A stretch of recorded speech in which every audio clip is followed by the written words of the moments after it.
യോഹന്നാന്റെ സുവിശേഷം 3-ാം അധ്യായം 3 മുതലുള്ള വാക്യത്തിൽ നിങ്ങൾ കാണുന്നത്. നിങ്ങൾക്കത് കേൾക്കാം. യേശു അവനോട്, ആമേൻ ആമേൻ, ഞാൻ നിന്നോട് പറയുന്നു, പുതുതായി ജനിച്ചില്ല എങ്കിൽ ദൈവരാജ്യം കാണുവാൻ ആർക്കും കഴിയുകയില്ല എന്ന് ഉത്തരം പറഞ്ഞു. പുതുതായി ജനിച്ചവർക്കാണ് പുതിയ ജീവിതം, പുതുതായി ജനിച്ചവർക്കാണ് പുതിയ അനുഗ്രഹം, പുതുതായി ജനിച്ചവർക്കാണ് ദൈവത്തിൻ്റെ ആത്മാവിൻ്റെ പുതിയ ശക്തി. എങ്ങനെയാണ് പുതുതായി ജനിക്കുന്നത്? ഹല്ലേലൂയ. 1 പത്രോസ് 1-ാം അധ്യായം 23-ാമത്തെ വാക്യം. 1 പത്രോസ് 1-ാം അധ്യായം 23-ാമത്തെ വാക്യം. കെടുന്ന ബീജത്താലല്ല, കെടാത്തതിനാൽ ജീവനുള്ളതും നിലനിൽക്കുന്നതുമായ ദൈവവചനത്താൽ തന്നെ നിങ്ങൾ വീണ്ടും ജനിച്ചിരിക്കുന്നു. എങ്ങനെയാണ് വീണ്ടും ജനിക്കുന്നത്? വായിക്കാം, നിങ്ങൾ വായിച്ചോ. കെടുന്ന ബീജത്താലല്ല, കെടാത്തതിനാൽ ജീവനുള്ളതും നിലനിൽക്കുന്നതുമായ ദൈവവചനത്താൽ തന്നെ നിങ്ങൾ വീണ്ടും ജനിച്ചിരിക്കുന്നു.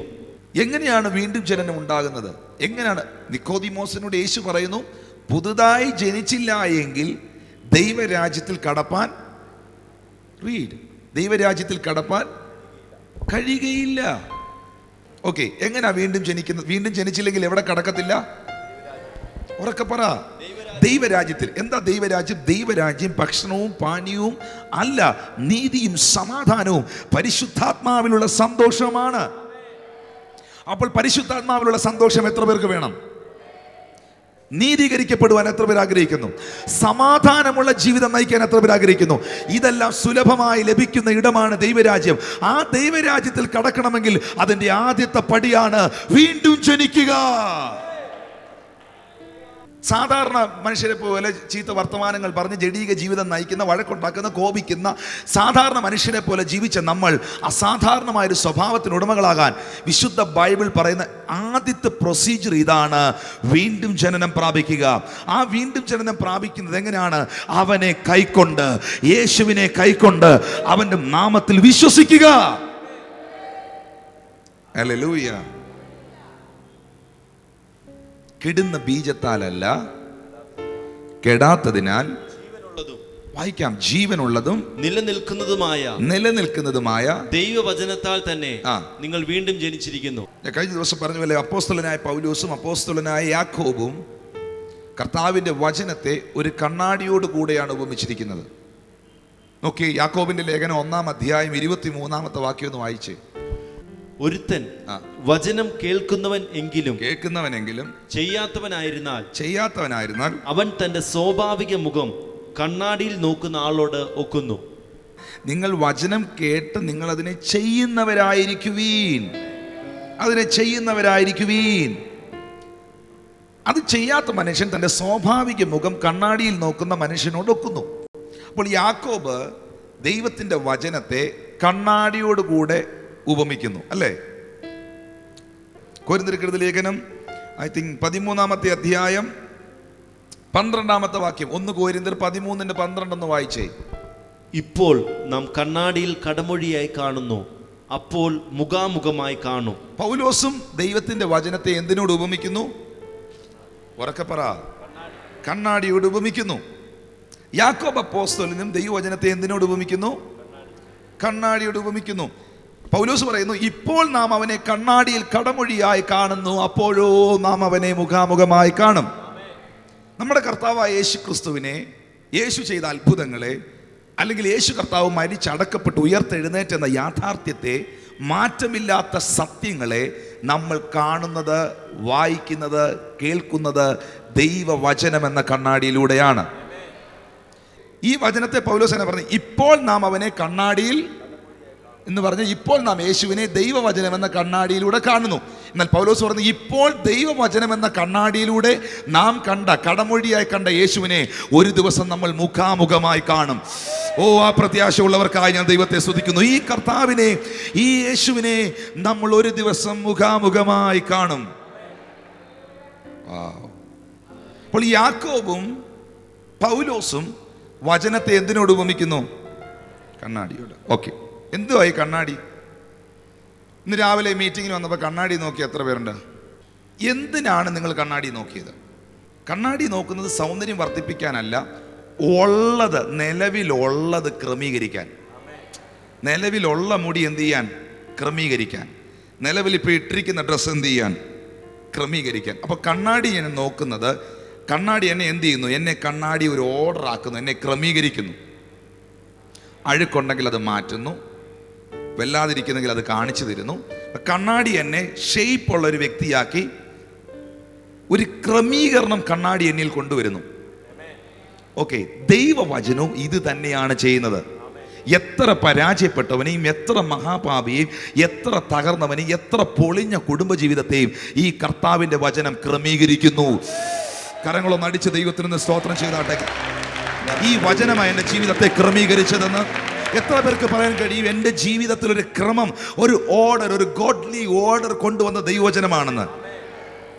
അതുകൊണ്ടാണ് ദൈവവചനം വായിക്കണമെന്നും എന്നും ഈ കണ്ണാടിയിൽ, ദൈവവചനമാകുന്ന കണ്ണാടിയിൽ, ഞാൻ സത്യം പറയാം, ദൈവവചനമാകുന്ന കണ്ണാടിയിലോട്ട് നമ്മൾ നോക്കുമ്പോഴാണ് നമ്മളിലെ കുറവുകൾ നമ്മൾ കാണുന്നത്. ദൈവവചനമാകുന്ന കണ്ണാടിയിലോട്ട് നമ്മൾ നോക്കുമ്പോഴാണ് നമ്മൾ എവിടെയൊക്കെ ക്രമീകരിക്കപ്പെടണമെന്ന് ഈ കണ്ണാടി പറഞ്ഞു തരുന്നത്. അത് നോക്കി നമ്മളെ അങ്ങ് ഷേപ്പ് ചെയ്യാമെങ്കിൽ നമ്മളെപ്പോലെ അനുഗ്രഹിക്കപ്പെട്ട ഒരു വ്യക്തി ലോകത്ത് കാണത്തില്ല. കണ്ണാടിയുടെ മുമ്പിൽ ഞാൻ നിൽക്കുമ്പോൾ എനിക്ക് ആ കണ്ണാടിയിൽ ഒരു വിശ്വാസമുണ്ട്. ഞാൻ മുഖം നോക്കുന്ന ആ കണ്ണാടിയിൽ എനിക്കൊരു വിശ്വാസമുണ്ട്. വിശ്വാസം എന്ന് പറഞ്ഞാൽ അത് എന്നെ തന്നെ കാണിക്കത്തുള്ളൂ, അത് കള്ളത്തരം പറയത്തില്ല, അത് ഉറപ്പാ. ഞാൻ കാണുന്നത് തന്നെ. ഓക്കെ, അപ്പം ഈ പൊട്ടിപ്പോകുന്ന 500 രൂപ, 100 രൂപ, 1000 രൂപ വിലയുള്ള ഈ പൊട്ടിപ്പോകുന്ന കണ്ണാടിയെ നിങ്ങൾക്ക് ഇത്രയും വിശ്വാസമാണെങ്കിൽ അതിനേക്കാൾ വിശ്വസിക്കാൻ കൊള്ളാവുന്നതാണ് ജീവനുള്ള ദൈവത്തിൻ്റെ വചനം. അതിനേക്കാൾ ആശ്രയിക്കാൻ കൊള്ളാവുന്നതാണ് ജീവനുള്ള ദൈവത്തിൻ്റെ വചനം. ഈ കണ്ണാടി നിങ്ങളെ ചതിക്കത്തില്ല എന്നുണ്ടെങ്കിൽ യാക്കോബും പൗലോസും പറയുന്നു, ഈ വചനത്തിൽ വിശ്വസിച്ചവരെ ആരെയും ദൈവം ചീറ്റ് ചെയ്തിട്ടില്ല. അവങ്കിലേക്ക് നോക്കിയവർ പ്രകാശിതരായി, അവരുടെ മുഖമോ ലജ്ജിച്ചു പോയില്ല. വിശ്വസിക്കുന്ന ദൈവമക്കൾക്കായി ഇന്ന് രാത്രിയിൽ പകലിൽ ഞാൻ ദൈവത്തെ സ്തുതിക്കുന്നു. ഹല്ലേലൂയ. അപ്പോൾ പത്രോസ് പറയുന്നു, കെടുന്ന ബീജത്താലല്ല, കെടാത്തതിനാൽ ജീവനുള്ളതും നിലനിൽക്കുന്നതുമായ ദൈവവചനത്താൽ തന്നെ നിങ്ങൾ വീണ്ടും ജനിച്ചിരിക്കുന്നു. അപ്പോൾ ദൈവരാജ്യത്തിൽ കടക്കണമെങ്കിൽ വീണ്ടും ജനിക്കണം. ദൈവത്തിൻ്റെ മക്കളായി മാറണമെങ്കിൽ വീണ്ടും ജനിക്കണം.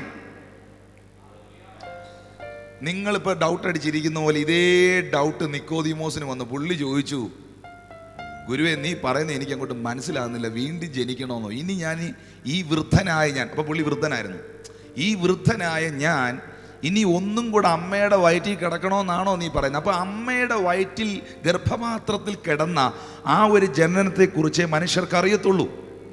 എന്നാൽ ഇതാ ഒരു പുതിയ ജനനത്തെക്കുറിച്ച് യേശു പറയുന്നു. ആ പാസേജ് ഒന്ന് വായിക്കാമോ പാസ്റ്ററെ? അതിന് യേശു, ആമേൻ ആമേൻ ഞാൻ നിന്നോട് പറയുന്നു, വെള്ളത്താലും ആത്മാവിനാലും ജനിച്ചില്ല എങ്കിൽ ദൈവരാജ്യത്തിൽ കടക്കുവാൻ ആർക്കും കഴിയുകയില്ല. മുകളിലത്തെ വാക്യം ഞാൻ പറഞ്ഞത് നിക്കോദീമോസ് എന്താണ് യേശുവിനോട് പറഞ്ഞത്? നിക്കോദീമോസ് അവനോട്, മനുഷ്യൻ വൃദ്ധനായ ശേഷം ജനിക്കുന്നത് എങ്ങനെ? മനുഷ്യൻ വൃദ്ധനായ ശേഷം ഇനി ജനിക്കുന്നത് എങ്ങനെ? രണ്ടാമതും അമ്മയുടെ ഉദരത്തിൽ കടന്ന് ജനിക്കാമോ എന്ന് ചോദിച്ചു. രണ്ടാമതും ഇനി ഞാൻ എൻ്റെ അമ്മയുടെ വയറ്റിൽ കിടക്കണമെന്നാണോ നീ പറയുന്നേ? അപ്പൊ യേശു എന്താ മറുപടി പറഞ്ഞേ? ആമേൻ ആമേൻ ഞാൻ നിന്നോട് പറയുന്നു, വെള്ളത്താലും ആത്മാവിനാലും ജനിച്ചില്ല എങ്കിൽ ദൈവരാജ്യത്തിൽ കടക്കുവാൻ ആർക്കും കഴിയുകയില്ല. എല്ലാവരും പറഞ്ഞേ, ആത്മാവിലുണ്ടാകുന്ന ജനനം. പത്രോസ് പറയുന്നു, കെടുന്ന ബീജത്താലല്ല, കെടാത്തതിനാൽ ജീവനുള്ളതും നിലനിൽക്കുന്നതുമായ ദൈവവചനത്താൽ തന്നെ നാം വീണ്ടും ജനിച്ചിരിക്കുന്നു. ഓക്കെ, കെടുന്ന ബീജത്താലല്ല. ആ വാക്ക് ഓരോന്നും എടുത്ത് സ്റ്റഡി ചെയ്യണം. കെടുന്ന ബീജത്താലല്ല. ഒരു പുരുഷ ബീജം നിമിത്തമാണ് ഒരു കുഞ്ഞ് ഈ ഭൂമിയിൽ ജനിക്കുന്നത്. എന്താണ് ആ പുരുഷ ബീജം നിമിത്തം ജനിക്കുന്ന കുഞ്ഞിൻ്റെ പ്രത്യേകത? ആ ജീവിതം ഒരിക്കൽ കെട്ടുപോകുന്നതാണ്. 70-ാമത്തെ വയസ്സിൽ, 80-ാമത്തെ വയസ്സിൽ, 60-ാമത്തെ വയസ്സിൽ, പോട്ടെ 120-ാമത്തെ വയസ്സിൽ എന്നെങ്കിലും ഒരിക്കൽ ആ ജീവിതം ഈ ഭൂമിയിൽ, ആ പുരുഷ ബീജത്താൽ ഉണ്ടായ ശരീരം ഈ ഭൂമിയിൽ കെട്ടുപോകുന്നതാണ്. എന്നാൽ കെട്ടുപോകാത്തൊരു ബീജത്തെക്കുറിച്ച് പറയുന്നു. കെടുന്ന ബീജത്താലല്ല, കെടാത്തതും ജീവനുള്ളതും നിലനിൽക്കുന്നതുമായ ദൈവവചനത്താൽ തന്നെ നിങ്ങൾ വീണ്ടും ജനിച്ചിരിക്കുന്നു. ഓക്കെ, ഇതെങ്ങനെയാണ് സാധ്യമാകുന്നത്? യേശുവിൽ നിങ്ങൾ വിശ്വസിച്ചപ്പോൾ യേശു എവിടെയാണ് വന്നത്?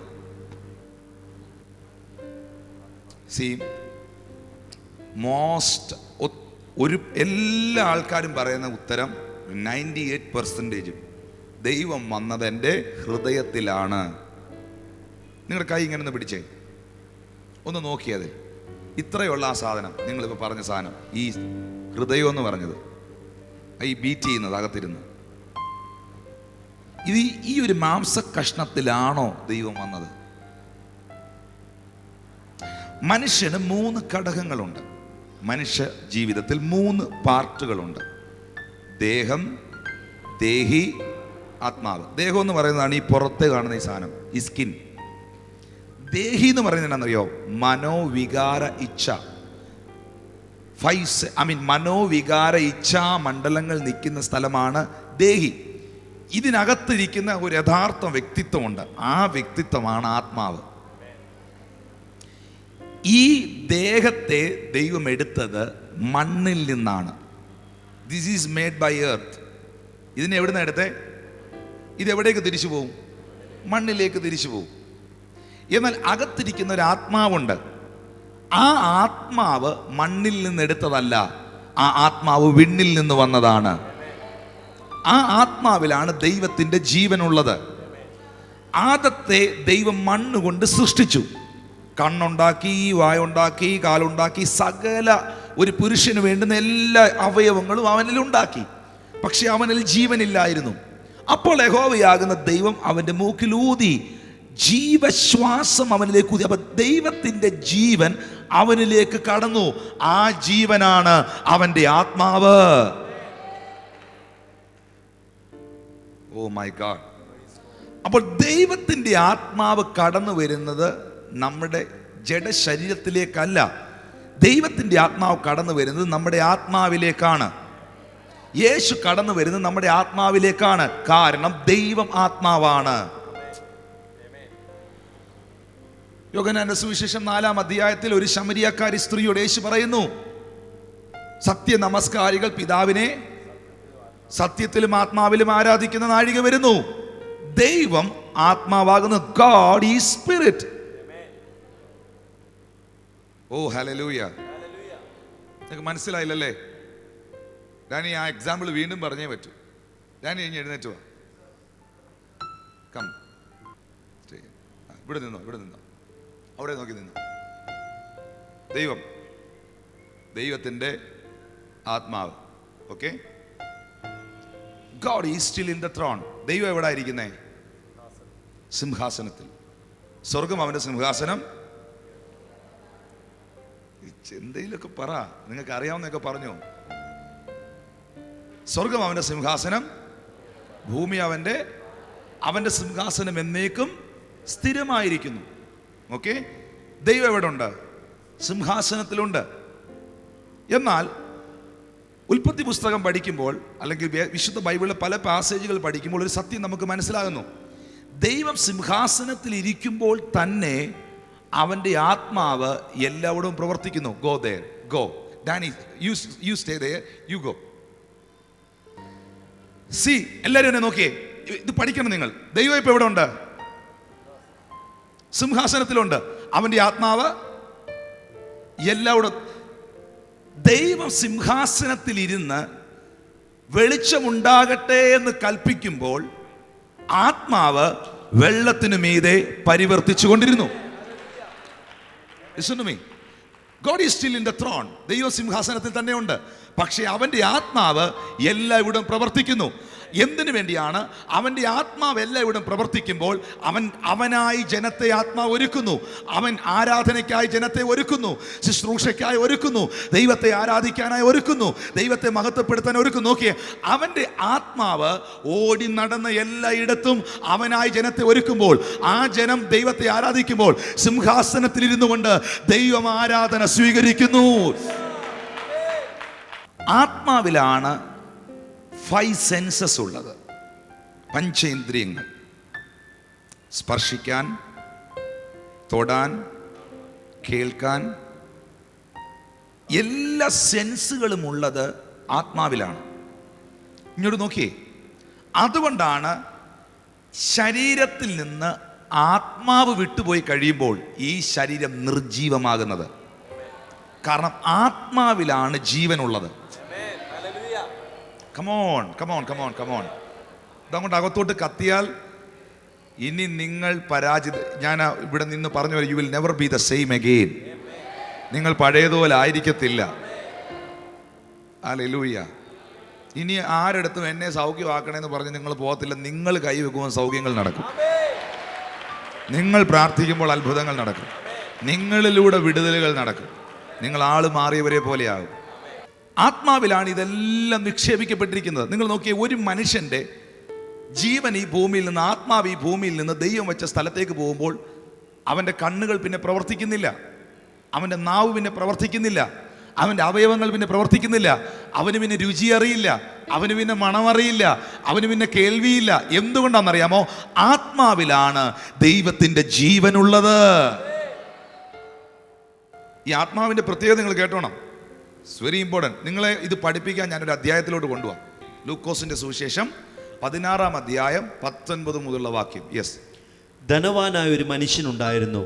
അവൻ ധൂമ്ര വസ്ത്രവും പട്ടും ധരിച്ച് ദിനം പ്രതി ആഡംബരത്തോടെ സുഖിച്ചുകൊണ്ടിരുന്നു. എല്ലാവരും എന്നെ നോക്കി. ധനവാനായ ഒരു മനുഷ്യൻ ഉണ്ടായിരുന്നു. യേശു എന്താ പറഞ്ഞേ? കർത്താവ് യേശു ക്രിസ്തു ഓരോ കാര്യം പറയുമ്പം യേശു പറയുന്ന ഓരോ വാക്കും കറക്റ്റാ. നിങ്ങളിൽ ഒരാൾക്ക് 10 ആട് ഉണ്ടെന്നിരിക്കട്ടെ, 10 ആട് ഉണ്ടെന്നിരിക്കട്ടെ, ഒരു സ്ത്രീയുടെ കയ്യിൽ 10 ദ്രഹ്മനാണയം ഉണ്ടെന്നിരിക്കട്ടെ, അങ്ങനെ യേശു പലതും പറഞ്ഞിട്ടുണ്ട്. പക്ഷെ ഇവിടെ പറഞ്ഞിരിക്കുന്നത് ധനവാനായ ഒരു മനുഷ്യൻ ഉണ്ടെന്നിരിക്കട്ടെ എന്നല്ല, ഉണ്ടായിരുന്നു. ഉണ്ടായിരുന്നു യേശു പറഞ്ഞ ഉണ്ടായിരുന്നു. ഇതൊരു this is not a story, it's a reality. ധനവാനായ ഒരു മനുഷ്യനുണ്ടായിരുന്നു. എന്തായിരുന്നു അവിടുത്തെ പ്രത്യേകത? അവൻ ധൂമ്ര വസ്ത്രവും പട്ടും ധരിച്ച് ദിനം പ്രതി ആഡംബരത്തോടെ സുഖിച്ചുകൊണ്ടിരുന്നു. ലാസർ എന്ന് പേരുള്ളൊരു ദരിദ്രൻ വ്രണം നിറഞ്ഞവനായി അവന്റെ പടിപ്പുരയ്ക്കൽ കിടന്നു. ധനവാന്റെ മേശയിൽ നിന്ന് വീഴുന്നത് തിന്ന് വിശപ്പടക്കുവാൻ ആഗ്രഹിച്ചു. നായ്ക്കളും വന്ന് അവന്റെ വ്രണം നക്കും. ആ ദരിദ്രൻ മരിച്ചപ്പോൾ ദൂതന്മാർ അവനെ അബ്രഹാമിന്റെ മടിയിലേക്ക് കൊണ്ടുപോയി. ധനവാനും മരിച്ചു അടക്കപ്പെട്ടു. എല്ലാവരും ഇങ്ങോട്ട് നോക്കി. ധനവാൻ മരിച്ചു അടക്കപ്പെട്ടു, അടക്കി. ലാസർ മരിച്ചു. അവൻ്റെ ആത്മാവിനെ ദൂതന്മാർ അബ്രഹാമിൻ്റെ മടിയിലേക്ക് കൊണ്ടുപോയി. ധനവാന്റെ ആത്മാവ് പാതാളത്തിൽ യാതന അനുഭവിക്കുന്നു. ഇനി നിങ്ങളിത് കേട്ടോണം. ഇതിനകത്ത് ഒരു വെളിപ്പാടുകൂടെ ഉണ്ട്. ധനവാന്റെ പേര് ബൈബിളിൽ എഴുതിയിട്ടില്ല, പക്ഷെ അവൻ അടക്കപ്പെട്ടെന്ന് എഴുതിയിട്ടുണ്ട്. പക്ഷേ ഇവൻ്റെ കയ്യിൽ പണമില്ലായിരുന്നെങ്കിലും, പ്രതാപമില്ലായിരുന്നെങ്കിലും, പ്രശസ്തി ഇല്ലായിരുന്നെങ്കിലും, ധൂമർ വസ്ത്രവും പട്ടും പൊന്നും ഇല്ലെങ്കിലും ഇവൻ്റെ പേര് ബൈബിളിലുണ്ട്. അതിനായി ഞാൻ ദൈവത്തെ സ്തുതിക്കുക. അവൻ്റെ പേര് ബൈബിളിലുണ്ട്. പ്രിയമുള്ളവരെ, നമുക്ക് എന്തൊക്കെ ഉണ്ടെന്ന് പറഞ്ഞാലും, നാം എന്തൊക്കെ നേടിയെന്ന് പറഞ്ഞാലും, ജീവന്റെ പുസ്തകത്തിൽ നമ്മുടെ പേരില്ല എങ്കിൽ അതുകൊണ്ട് യാതൊരു അർത്ഥവും നമുക്കില്ല. That is a very important thing. ധനവാൻ മരിച്ചു, പുള്ളിയെ നല്ല രീതിയിൽ അടക്കി. ധനവാൻ മരിച്ചു അടക്കപ്പെട്ടെന്ന് എഴുതിയിരിക്കുന്നത്, അടക്കി. കാരണം പുള്ളിക്ക് കുറേ സഹോദരന്മാർ ഈ ഭൂമിയിലുണ്ടായിരുന്നു. ധനവാന്റെ സഹോദരന്മാർ ബൈബിൾ എഴുതിയിട്ടുണ്ട്, ഞാൻ അവിടെ വരുമ്പോൾ വായിക്കാം. ധനവാൻ അടക്കി. പക്ഷെ 2 പേരുടെ ആത്മാവിനെ മരിച്ചു കഴിഞ്ഞപ്പോൾ തന്നെ ദൈവം വെച്ച സ്ഥലത്തേക്ക് ദൂതന്മാർ കൊണ്ടുപോയി.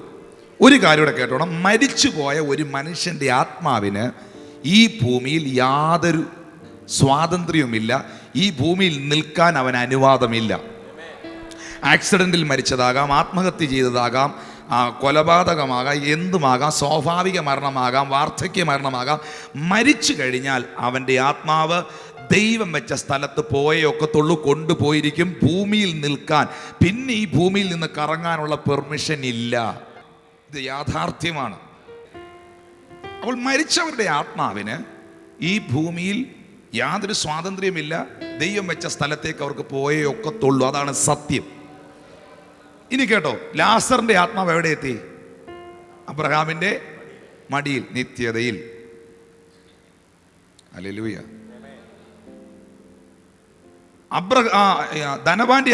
ധനവാന്റെ ആത്മാവ് പാതാളത്തിൽ. അപ്പോൾ പാതാളത്തിൽ കിടന്ന് ചൂടിനകത്ത്, തീക്കകത്ത്, കെടാത്ത തീയും ചാകാത്ത പുഴുവും. പുഴുവും ചാകത്തില്ല, ഇനി പുള്ളിയും ചാകത്തില്ല, ആത്മാവിന് മരണമില്ല. എന്നാൽ പാതാളത്തിൽ യാതന അനുഭവിക്കുന്നു. ഇപ്പൊ ഈ തീക്കകത്ത് കിടക്കുന്ന ഏതാ? ധനവാന്റെ ശരീരം അടക്കിയില്ലേ ഭൂമിയിൽ? തീക്കകത്ത് കിടക്കുന്ന എന്തുവാ? ആത്മാവ്. ലാസറിനെ ഭൂമിയിൽ എവിടോ അടക്കി. അബ്രഹാമിന്റെ മടിയിലിരിക്കുന്ന ആരാ? ലാസറിന്റെ ആത്മാവ്. ധനവാന്റെ ആത്മാവ് തീയുടെ ചൂട് അനുഭവിച്ച് പൊളയുന്നു. അപ്പോൾ ആത്മാവിന് ചൂട് അനുഭവിക്കാം. കേട്ടോണം, ലിസൺ ടു മീ. 2, ഈ പാതാളത്തിൽ കിടന്നുകൊണ്ട് നിത്യതയിലിരിക്കുന്ന ധനവാനെ, ലാസറിനെ നോക്കി, ദരിദ്രനെ നോക്കി ഈ ധനവാൻ പറയുകയാണ്, അബ്രഹാം പിതാവേ, ആ ലാസറിന്റെ വിരലിന്റെ അറ്റത്ത് ഇച്ചിരി വെള്ളം മുക്കി എൻ്റെ നാവിൽ നിന്ന് ഒഴിച്ചതാ, അത്ര പൊള്ളുക. ഇതൊരു ഭയങ്കര കഷ്ടമാണ് കേട്ടോ. ഈ പാതാളത്തിൽ നരകത്തിൽ കിടന്നുകൊണ്ട് സ്വർഗം കാണാം. അതങ്ങനെ ആ സിസ്റ്റം. നരകത്തിൽ കിടന്ന് നരകമേ കാണാൻ പറ്റത്തുള്ളായിരുന്നു, ഇത് മാത്രമേ ഉള്ളെന്നങ്ങ് വിശ്വസിച്ച് ആശ്വസിക്കായിരുന്നു. ആ കഷ്ടമൊന്ന് ഓർത്തേ. അപ്പോൾ ഈ നരകത്തിൽ കിടന്ന്, പാതാളത്തിൽ കിടന്ന് ധനവാൻ സ്വർഗത്തിൽ ആശ്വസിക്കുന്ന ലാസറിനെ, ദരിദ്രനെ കാണുകയാണ്. അപ്പോൾ 1, ആത്മാവിന് തീയുടെ ചൂട് അനുഭവിക്കാം, സ്പർശനം അനുഭവിക്കാം. 2, ആത്മാവിന് കാണാം. കേൾക്കുന്നോ ഇതുവല്ലോ? ആത്മാവിന് കാണാം. 3, ആത്മാവാണ് പറഞ്ഞത്, അബ്രഹാം പിതാവേ. അപ്പോൾ ആത്മാവിന് സംസാരിക്കാം. ആത്മാവിന് കാണാം, ആത്മാവിന് സ്പർശിക്കാം, ആത്മാവിന് സംസാരിക്കാം. 4ാമത്തെ വിഷയം അവൻ പറയുന്നു, എൻ്റെ വീട്ടിൽ വേറെ 4 സഹോദരന്മാരുണ്ട്, ലാസറിനെ അങ്ങോട്ട് വിടണം, അവരും എന്നെ പോലെ ഇവിടെ വരാതിരിക്കണം. അപ്പോൾ വീട്ടിൽ കിടക്കുന്ന സഹോദരന്മാരെ കുറിച്ച് ആത്മാവിന് ഓർമ്മയുണ്ട്. അപ്പോൾ ആത്മാവിന് സ്പർശനം അനുഭവിക്കാം, ആത്മാവിന് കാണാം, ആത്മാവിന് സംസാരിക്കാം, ആത്മാവിന് ഓർമ്മയുണ്ട്. അപ്പോൾ ആത്മാവിലാണ് എല്ലാ കാര്യങ്ങളും ദൈവം നിക്ഷേപിച്ചിരിക്കുന്നത്. അതുകൊണ്ടാണ് ഈ ആത്മാവ് ശരീരം വിട്ടു കഴിയുമ്പോൾ ശരീരം നിർജീവമാകുന്നത്. അതുകൊണ്ടാണ് യേശു കർത്താവ് മർക്കോസ് 8:36 പറഞ്ഞത്, ഒരു മനുഷ്യൻ സർവ്വ ലോകവും നേടുകയും തൻ്റെ ആത്മാവിനെ അവൻ നഷ്ടമാക്കുകയും ചെയ്താൽ അവൻ എന്ത് പ്രയോജനം? ഞാനൊരു ഉദാഹരണത്തിലൂടെ അത് തെളിയിക്കാം. ഹല്ലേലൂയ. സാജനും സുമേഷും, സാജനും സുമേഷും. ഓക്കെ, സുമേഷൻ കിടന്നു, തറയിലോട്ട് കിടന്നു. ഓക്കെ.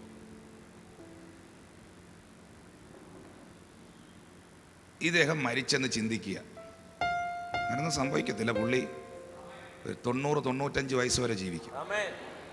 എൻ്റെ കൂടെ നിൽക്കുന്നത് ഉദാഹരണമാണ് കേട്ടോ, യേശു പറഞ്ഞത്. ഈ നിൽക്കുന്ന സാജന് കണ്ണില്ല. ഇദ്ദേഹത്തിന് ഇപ്പം എന്തോ ഉണ്ട്? ആത്മാവുണ്ട്. പറഞ്ഞു, ഇദ്ദേഹത്തിന് ആത്മാവുണ്ട്. ഇവൻ്റെ എന്നാ പോയി? ആത്മാവ് പോയപ്പോൾ ശരീരം എന്തായി? നിർജീവമായി. ഇദ്ദേഹത്തിന് എന്തോ ഉണ്ട്? കണ്ണുണ്ട്. പക്ഷെ ഇപ്പം ഈ കണ്ണിന് കാഴ്ചയുണ്ടോ? ഈ കണ്ണുകൊണ്ട് ഇപ്പോൾ പുള്ളിക്ക് കാണാൻ പറ്റുമോ? കാരണം എന്തു പോയി? ആത്മാവ് പോയി. പക്ഷെ ഇദ്ദേഹം ജീവനോടുണ്ട് ഈ ഭൂമിയിൽ. പക്ഷേ ഇദ്ദേഹത്തിന് കണ്ണിന് കാഴ്ചയില്ല. 2 കണ്ണും ഇദ്ദേഹത്തിന് ഇല്ല. കേൾക്കുന്ന ശ്രദ്ധിച്ച് കേട്ടോണം. ഇദ്ദേഹത്തിന് 2 കണ്ണുമില്ല, പക്ഷേ ആത്മാവുണ്ട്, ജീവനുണ്ട്. ആത്മാവുള്ളതുകൊണ്ട് എന്തോ ഉണ്ട്? ജീവനുണ്ട്. ഇദ്ദേഹത്തിന് കണ്ണുണ്ട്, പക്ഷേ ആത്മാവ് പോയി. ഇപ്പോൾ കണ്ണെന്ത് ചെയ്യുന്നില്ല? കാണുന്നില്ല. This is my question. ഈ മനുഷ്യൻ മരിച്ചു കഴിഞ്ഞ് 10 മിനിറ്റിനകത്ത് ഈ കണ്ണ് സർജറി ചെയ്ത് ഈ കണ്ണില്ലാത്തവന് പിടിപ്പിച്ചാൽ കാണാൻ പറ്റുമോ? 100% കാണാം. അപ്പൊ കണ്ണിനേക്കാൾ വിലയുള്ളതാണ് ആത്മാവ്. അതുകൊണ്ടാണ് യേശു പറഞ്ഞത്, നിന്റെ കണ്ണ് നിന്റെ ആത്മാവിനെ നരകത്തിൽ കൊണ്ട് ഇടുമെങ്കിൽ ആ ആത്മാവ് നരകത്തിൽ പോകുന്നതിനേക്കാൾ നല്ലത് നിന്റെ കണ്ണിനെ നീ എടുത്തു കളയുന്നതാണ്. അപ്പോൾ കണ്ണിനേക്കാൾ വിലയുള്ളതാണ് ആത്മാവ്.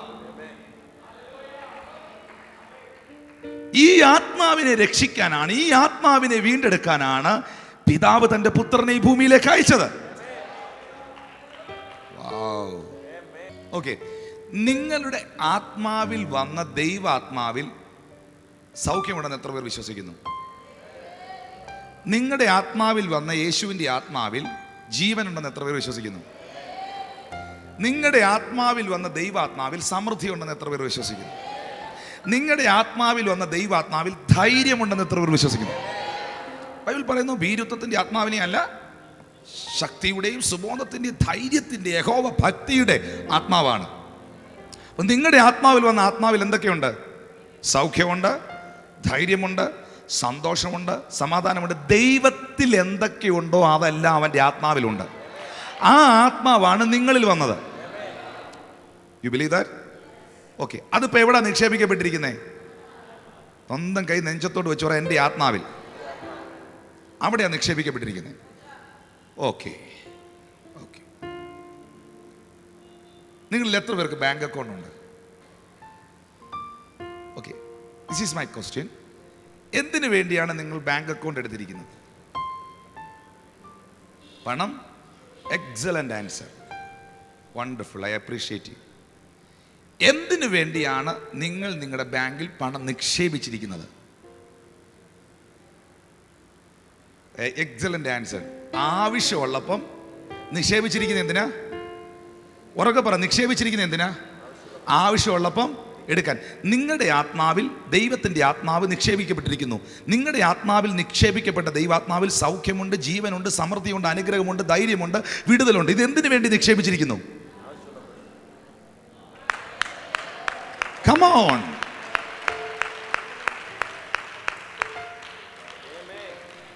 Hallelujah. Hallelujah. നിങ്ങളുടെ ആത്മാവിൽ നിക്ഷേപിച്ചിരിക്കുന്ന സൗഖ്യത്തെ, നിങ്ങളുടെ ആത്മാവിൽ നിക്ഷേപിച്ചിരിക്കുന്ന ക്രിസ്തുവിൻ്റെ ജീവനെ, നിങ്ങളുടെ ആത്മാവിൽ നിക്ഷേപിച്ചിരിക്കുന്ന ദൈവിക അനുഗ്രഹത്തെ നിങ്ങളുടെ ആവശ്യമുള്ള മേഖലകളിലേക്ക് നിങ്ങൾ റിലീസ് ചെയ്യുക. വാവ്. നിങ്ങൾ രോഗിയായിരിക്കുന്നോ? ആ രോഗമുള്ള ഭാഗത്ത് നിങ്ങൾ കരം വെച്ച് നിങ്ങൾ പറയണം, എൻ്റെ ആത്മാവിൽ നിക്ഷേപിച്ചിരിക്കുന്ന സൗഖ്യത്തെ എൻ്റെ ആ രോഗമുള്ള ഭാഗത്തേക്ക് ഞാൻ റിലീസ് ചെയ്യുന്നു. പേഴ്സിനകത്ത് പണമില്ലേ, ബാങ്കിൽ അക്കൗണ്ടിൽ ക്യാഷ് ഇല്ലേ, നിങ്ങളുടെ ആ പേഴ്സ്, നിങ്ങളുടെ ആ ബാങ്കിലെ ബുക്ക്, പാസ്ബുക്ക് എടുത്തിട്ട് പറയണം, എൻ്റെ ആത്മാവിൽ ദൈവം നിക്ഷേപിച്ചിരിക്കുന്ന സമൃദ്ധിയെ എൻ്റെ ബാങ്കിലേക്ക്, എൻ്റെ സാമ്പത്തിക മേഖലകളിലേക്ക് ഞാൻ റിലീസ് ചെയ്യുന്നു. കുഞ്ഞുങ്ങളെ, ഇത് is very important. The Bible says God is my portion. ദൈവം എൻ്റെ ഓഹരിയാണ്. യഹോവ എൻ്റെ, പറഞ്ഞേ, ദൈവം എൻ്റെ ഓഹരിയാണ്. യഹോവ എൻ്റെ ഓഹരിയാണ്. നിങ്ങളുടെ ഓഹരി നിൽക്കുന്ന മാവിലെ മാങ്ങ നിങ്ങൾക്കുള്ളതെന്ന് എത്ര പേർക്ക് ഉറപ്പുണ്ട്? അങ്ങനെയാണ് യഹോവ നിങ്ങളുടെ ഓഹരിയാണെങ്കിൽ അവനിലുള്ളതെല്ലാം നിങ്ങൾക്കുള്ളതാണ് എത്ര പേർക്ക് ഉറപ്പുണ്ട്? ഹല്ലേലൂയ. ദൈവത്തെക്കുറിച്ച് പീപ്പിൾ ആർ ഇഗ്നോറൻറ്റ്. എല്ലാവരും ഇഗ്നോറൻ്റ്. ദൈവത്തെക്കുറിച്ച് പലർക്കും അറിവില്ല. ദൈവത്തിൻ്റെ പ്രവൃത്തികളെക്കുറിച്ച് പലർക്കും അറിവില്ല. നിങ്ങൾ മനസ്സിലാക്കേണ്ട ഏറ്റവും വലിയ സത്യം, ഏറ്റവും വലിയ ഇമ്പോർട്ടൻ്റ് ആയിട്ടുള്ള കാര്യം, നാം വീണ്ടും ജനനം പ്രാപിക്കുന്നതിലൂടെ ദൈവത്തിൻ്റെ ആത്മാവ് നമ്മുടെ ആത്മാവിലേക്ക് വരുന്നു. നമ്മൾ ക്രിസ്തു കടന്നു വരുന്നു. ഹല്ലേലൂയ. അപ്പോൾ നാം എന്തായി മാറുന്നു? അതാണ് നമ്മൾ ഇനി വായിക്കാൻ പോകുന്നത്. Thank you Jesus. റീഡ് 2 പത്രോസ് 1:4. അവയാൽ അവൻ നമുക്ക് വിലയേറിയതും അതിമഹത്വമായ വാഗ്ദത്തങ്ങളും നൽകിയിരിക്കുന്നു. ഇവയാൽ നിങ്ങൾ ലോകത്തിൻ മോഹത്താലുള്ള നാശം വിട്ടൊഴിഞ്ഞിട്ട് ദിവ്യ സ്വഭാവത്തിന് കൂട്ടാളികളായി തീരുവാൻ ഇടവരുന്നു. Might be partakers of his divine nature. See, read that English version, KJV. അവിടെ എഴുതിയിരിക്കുന്ന പദം മലയാളത്തിൽ നാം അവൻ്റെ ദിവ്യ സ്വഭാവത്തിന്, വായിച്ച പാസ്റ്റർ, അവൻ്റെ ദിവ്യ സ്വഭാവത്തിന് തീരുവാൻ ഇടവരുന്നു. അവൻ്റെ ദിവ്യ സ്വഭാവത്തിന് കൂട്ടാളികളാകുന്നു. ഇംഗ്ലീഷ് ബൈബിളിൽ പാർട്ടേക്കർ എന്ന പദം, പാർട്ടേക്കർ, പാർട്ടേക്കേഴ്സ്. ബോൺ അഗൈൻ ആകുന്നതോടുകൂടെ, യേശുവിനെ സ്വീകരിക്കുന്നതോടുകൂടെ, യേശു ക്രിസ്തുവിലാകുന്നതോടുകൂടെ, that time onwards we have the divine nature of God. നാം അവൻ്റെ ദിവ്യ സ്വഭാവത്തിന് ഏറ്റെടുക്കുന്ന ആരെങ്കിലും ഒരാളേലും ഉണ്ടെങ്കിൽ അവരൊന്ന് വാ തുറക്കണേ. നാം അവൻ്റെ ദിവ്യ സ്വഭാവത്തിന് എന്താകുന്നു? അപ്പോൾ വീണ്ടും ജനനത്തിലൂടെ ദൈവത്തിൻ്റെ ബീജമാകുന്ന വചനം എന്ന വിത്തൻ്റെ അകത്ത മനുഷ്യനിൽ വീണ് ദൈവത്തിൽ നിന്നൊരു ജനനം ഉണ്ടാകുന്നു. അതാണ് യോഹന്നാന്റെ സുവിശേഷം 1:12-13. അവനെ കൈക്കൊണ്ട് അവൻ്റെ നാമത്തിൽ വിശ്വസിക്കുന്ന ഏവർക്കും ദൈവമക്കളാകാൻ അവൻ അധികാരം നൽകുന്നു. അവർ രക്തത്തിൽ നിന്നല്ല, അവർ ജഡത്തിൽ നിന്നല്ല, അവർ ദൈവത്തിൽ നിന്ന് അത്രേ ജനിച്ചത്. അപ്പോൾ നിങ്ങൾ വീണ്ടും ജനനം പ്രാപിച്ചപ്പോൾ നിങ്ങളെ ഇപ്പോൾ ജനിപ്പിച്ചതാരാ? പറ. ദൈവം. ഒരു കരടി ഒന്നിനെ ജനിപ്പിച്ചാൽ എന്തുമായിരിക്കും? കരടിയായിരിക്കും. ഒരു സിംഹം ഒന്നിനെ ജനിപ്പിച്ചാൽ അത് എന്തുമായിരിക്കും? സിംഹമായിരിക്കും. ഒരു നായ ഒന്നിനെ ജനിപ്പിച്ചാൽ അത് എന്തുമായിരിക്കും? ബുൾഡോഗിന്റെ കുട്ടി തന്നെ ആയിരിക്കും, ബുൾഡോഗായിരിക്കും. ഹല്ലേലൂയ. ഒരു കുരങ്ങ് ഒന്നിനെ ജനിപ്പിച്ചാൽ അത് കുരങ്ങായിരിക്കും. ഒരു കഴുത ഒന്നിനെ ജനിപ്പിച്ചാൽ അത് കഴുതയായിരിക്കും. ഒരു സിംഹം ഒന്നിനെ ജനിപ്പിച്ചാൽ സിംഹമായിരിക്കും. നിങ്ങൾ ദൈവത്തിൽ നിന്ന് അത്ര ജനിച്ചത്. അങ്ങനെയെങ്കിൽ ദൈവം നിങ്ങളെ ജനിപ്പിച്ചെങ്കിൽ നിങ്ങൾ ആരാണ്? നമ്മൾ ദൈവത്തിൽ നിന്ന് അത്രേ ജനിക്കുന്നത്. ദൈവം കരടി ഒന്നിനെ ജനിപ്പിച്ചാൽ കരടിയാകുമെങ്കിൽ, സിംഹം ഒന്നിനെ ജനിപ്പിച്ചാൽ സിംഹമാകുമെങ്കിൽ, നായ ഒന്നിനെ ജനിപ്പിച്ചാൽ നായാകുമെങ്കിൽ, നാം ദൈവത്തിൽ നിന്ന് ജനിച്ചാൽ ദൈവമാണ് നമ്മുടെ പിതാവെങ്കിൽ, അവനിൽ നിന്നാണ് ജനിച്ചെങ്കിൽ നാം ആരാണ്? We are the children of God. Now God is our Father because we are born again. We have the nature of God. We are the partakers. We have the inheritance in Christ. ക്രിസ്തുവിൽ നമുക്ക് അവകാശങ്ങളുണ്ട്. Okay, ഇപ്പോൾ നമ്മൾ ദൈവഭവനക്കാരാണ്. ദൈവം നിങ്ങളെ ജനിപ്പിച്ചു കഴിഞ്ഞാൽ നിങ്ങൾ ആരായി മാറുന്നു? നിങ്ങൾ ദൈവഭവനക്കാരാകുന്നു. ആ ദൈവഭവനത്തിലൊരു പിതാവുണ്ട്. ആ പിതാവിന്റെ പേരാണ് സർവശക്തനായ ദൈവം. Now God is our Father.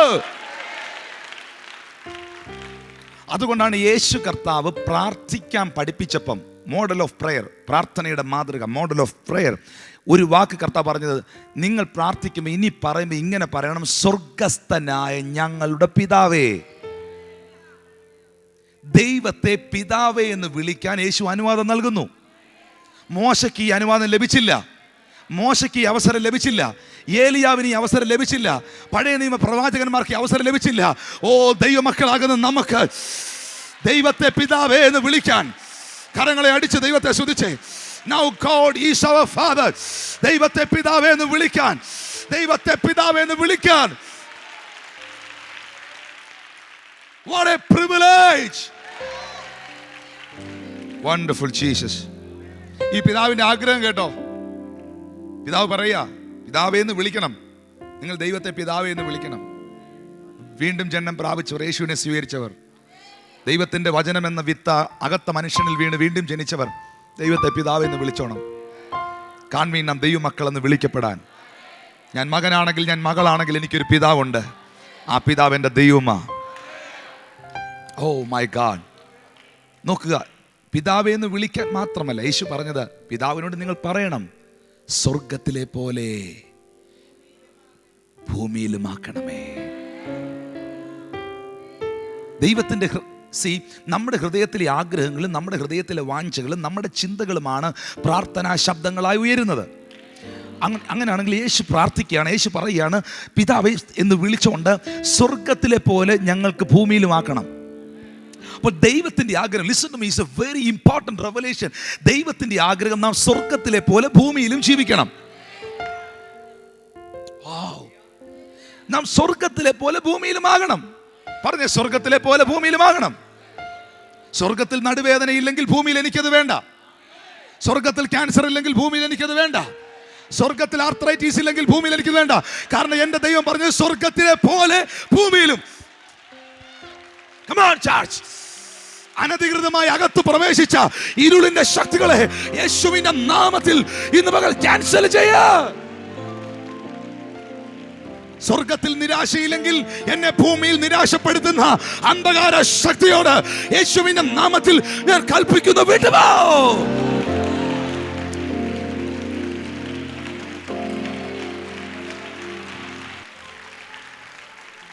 Thank you, Lord Jesus. He is responsible for you because you are the member of his household. God is your Father. നിങ്ങൾ ദൈവഭവനക്കാരായെങ്കിൽ, ദൈവമാണ്, യേശുവാണ് ഇപ്പോൾ നിങ്ങളുടെ പിതാവെങ്കിൽ, ഈ പിതാവിന് നിങ്ങളെക്കുറിച്ച് റെസ്പോൺസിബിലിറ്റി ഉണ്ട്. അതാ യോഹന്നാൻ 6:37 യേശു പറഞ്ഞത്, പിതാവ് എനിക്ക് തരുന്നതൊക്കെയും എൻ്റെ അടുക്കൽ വരുന്നു, എന്നിലേക്ക് വരുന്നു, എൻ്റെ അടുക്കൽ വരുന്നവനെ ഞാൻ ഒരു നാളും തള്ളിക്കളയത്തില്ല. I responsible for that person.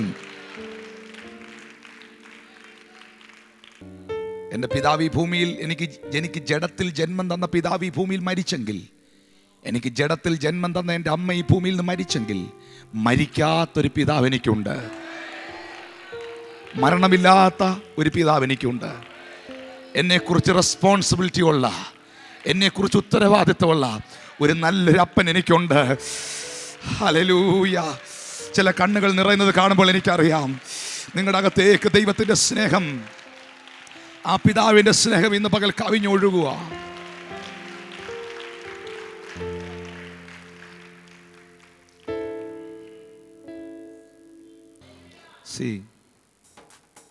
ഒരു ക്രിസ്തീയ പാരമ്പര്യം കൊണ്ട് ദൈവം നമ്മുടെ പിതാവാകത്തില്ല.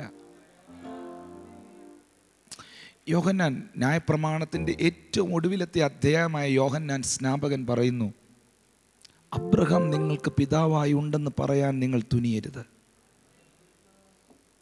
അബ്രഹാമാണ് നിങ്ങളുടെ പിതാവെന്ന് നിങ്ങൾ പറയരുത്. ഈ കല്ലുകളിൽ നിന്ന് അബ്രഹാമിന് സന്തതികളെ ഉളവാക്കി ഒരുവനുണ്ട്, എൻ്റെ പിന്നാലെ വരുന്നവൻ.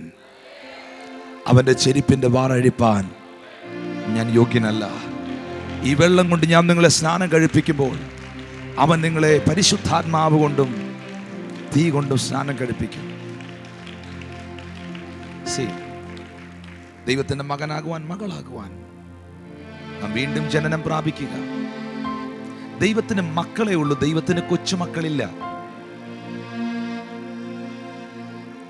എൻ്റെ അപ്പനും അമ്മയും വീണ്ടും ജനനം പ്രാപിച്ചതുകൊണ്ട് ഞാൻ ദൈവത്തിൻ്റെ മകനാകണമെന്നില്ല. രക്ഷ വ്യക്തിപരമാണ്, വീണ്ടും ജനനം വ്യക്തിപരമാണ്. കൊലോസ്യർക്കെഴുതിയ ലേഖനം 1-ാം അധ്യായം 12-13 വാക്യങ്ങൾ. Colossians chapter 1 verse 12 and 13. വിശുദ്ധന്മാർക്ക് വെളിച്ചത്തിലുള്ള അവകാശത്തിനായി നമ്മെ പ്രാപ്തന്മാരാക്കുകയും നമ്മെ ഇരുട്ടിൻ്റെ അധികാരത്തിൽ നിന്ന് വിടുവിച്ച് തൻ്റെ സ്നേഹസ്വരൂപനായ പുത്രൻ്റെ രാജ്യത്തിൽ ആക്കി വെക്കുകയും ചെയ്ത പിതാവിന് സന്തോഷത്തോടെ സ്തോത്രം ചെയ്യുന്നവരാകണം എന്നും അപേക്ഷിക്കുന്നു. 2 വാക്യങ്ങൾ. ഫസ്റ്റ് വൺ ഈസ്, നമ്മൾ എവിടെ നിന്നേ? പത്രോസ് പറയുന്നു, നാം വീണ്ടും ജനനം പ്രാപിക്കുന്നതിലൂടെ നാം അവൻ്റെ ദിവ്യ സ്വഭാവത്തിന് അവകാശികളാകുന്നു. Now we have the divine nature of God. വീണ്ടും ജനനം പ്രാപിച്ചാൽ ഓർത്തണം, കരടി ഒന്നിനെ ജനിപ്പിച്ചാൽ എന്തുമായിരിക്കും? സിംഹം ഒന്നിനെ ജനിപ്പിച്ചാൽ, നായ ഒന്നിനെ ജനിപ്പിച്ചാൽ നായായിരിക്കും. സിംഹമാണ് ജനിപ്പിച്ചതെങ്കിൽ അത് ഗർജിക്കും, നായാണ് ജനിപ്പിച്ചതെങ്കിൽ അത് കുരയ്ക്കും. അപ്പോൾ ആരാണോ നമ്മളെ ജനിപ്പിക്കുന്നത് ആ നേച്ചർ നമ്മളിൽ ഉണ്ടാവും. പത്രോസ് പറയുന്നു, ഇപ്പോൾ നാം അവൻ്റെ ദിവ്യ സ്വഭാവത്തിന് അവകാശികളാകുന്നു. Now we have the divine nature of God. നോക്കുക, വീണ്ടും ജനനം, ബോൺ അഗൈൻ ആയവർ കൈകൾ ഉയർത്തിയേ, വീണ്ടും ജനനം പ്രാപിച്ചവർ. You have the divine nature of God. എന്താണ് ദൈവത്തിൻ്റെ നേച്ചർ? ദൈവത്തിൻ്റെ നേച്ചർ എന്താണ്? പ്രതിസന്ധികളെ കണ്ട് ഭയപ്പെടുന്നതാണോ ദൈവത്തിൻ്റെ നേച്ചർ? പ്രശ്നങ്ങളെ കാണുമ്പോൾ ഓടി ഒളിക്കുന്നതാണോ ദൈവത്തിൻ്റെ നേച്ചർ? ആർത്തു വിളിക്കുന്ന കടലിനെയും തിരകളെയും കാണുമ്പോൾ അയ്യോ തീർന്നെന്ന് പറയുന്നതാണോ ദൈവത്തിൻ്റെ നേച്ചർ? ആ പ്രതിസന്ധികളുടെ മുകളിലൂടെ നടക്കുന്നതാണ് ദൈവത്തിൻ്റെ നേച്ചർ. ആ നേച്ചറാണ് ഇപ്പോൾ നിങ്ങളിൽ ദൈവം ഇട്ടിരിക്കുന്നത്. പ്രശ്നങ്ങളെ കാണുമ്പോൾ പേടിക്കുന്ന നേച്ചർ അല്ല ദൈവത്തിൻ്റെത്. ദൈവം യാചിക്കാറില്ല, ദൈവം കൽപ്പിക്കാറേ ഉള്ളൂ. ആ നേച്ചറാണ് ഇപ്പോൾ നമ്മളിൽ. നമ്മൾ യാചകരല്ല, നാം കൽപ്പിക്കുന്നവരാണ്. വണ്ടർഫുൾ. അവൻ സൗമ്യതയുള്ളവനാണ്, അതവൻ്റെ നേച്ചറാണ്. അവൻ വിധേയത്വമുള്ളതാണ്, അതവൻ്റെ നേച്ചറാണ്. അവൻ ക്ഷമിക്കുന്നവനാണ്, അതവൻ്റെ നേച്ചറാണ്. ഈ നേച്ചർ എല്ലാം ബോൺ അഗൈൻ ആയ ഒരു വ്യക്തിയിൽ ഉണ്ടാകണം. കാരണം അവൻ്റെ വിത്താണ് നിങ്ങളിൽ വസിക്കുന്നത്.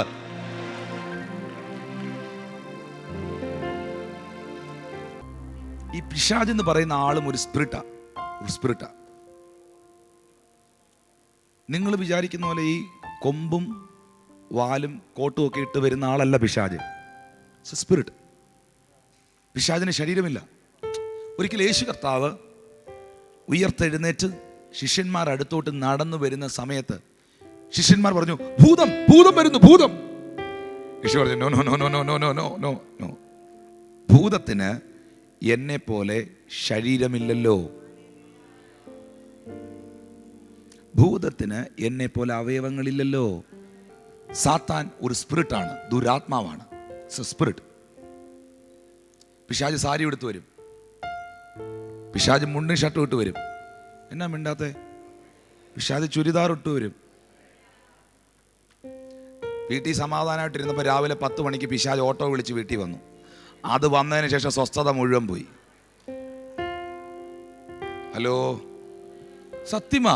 ഞാൻ ചോദിക്കട്ടെ, നിങ്ങൾ മനസമാധാനത്തോടിരുന്നപ്പം, സന്തോഷത്തോടിരുന്നപ്പം നിങ്ങളെ ഫ്രസ്ട്രേറ്റഡ് ആക്കിയത്, നിങ്ങളെ അസ്വസ്ഥപ്പെടുത്തി, നിങ്ങളുടെ മനസ്സിനെ തകർത്തത് കൊമ്പും വാലും ഒക്കെ വെച്ച് വന്നൊരു സാധനമാണോ, സാരി എടുത്തുകൊണ്ട് വന്നൊരു സാധനമാണോ എന്ന് പറ.